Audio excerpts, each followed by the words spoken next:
रीवा में अगर अभी तक आपने जमीन नहीं ली है भाई साहब, तो यही समय है, यही सही समय है, आप रीवा में इन्वेस्टमेंट कर दो। मैं ऐसा क्यों बोल रही हूं? मैं ऐसा इसलिए बोल रही हूं कि भाई साहब रीवा ने शहरीकरण में इंदौर, भोपाल, जबलपुर जैसी बड़ी बड़ी सिटीज को टक्कर देके नंबर 1 पे पहुंच गया है। और आपको अभी तक ये बात समझ में नहीं आ रही है कि this is the right time to invest in Rewa. आगामी 10 साल रीवा के लिए स्वर्णिम युग है।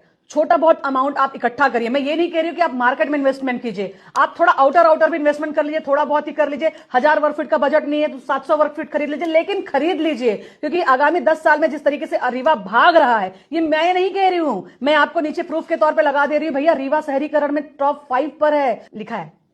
6376 आवेदन आए हैं इस साल सिर्फ कॉलोनी कटने के रीवा में। टीएनसीपी एक हमारा वेबसाइट है, यहां पे जो लोग भी कॉलोनी काटना चाहते हैं या जहां भी कॉलोनी बनता है वो अपने कॉलोनी बनाने के लिए उसका आवेदन टीएनसीपी के अंतर्गत कराते हैं।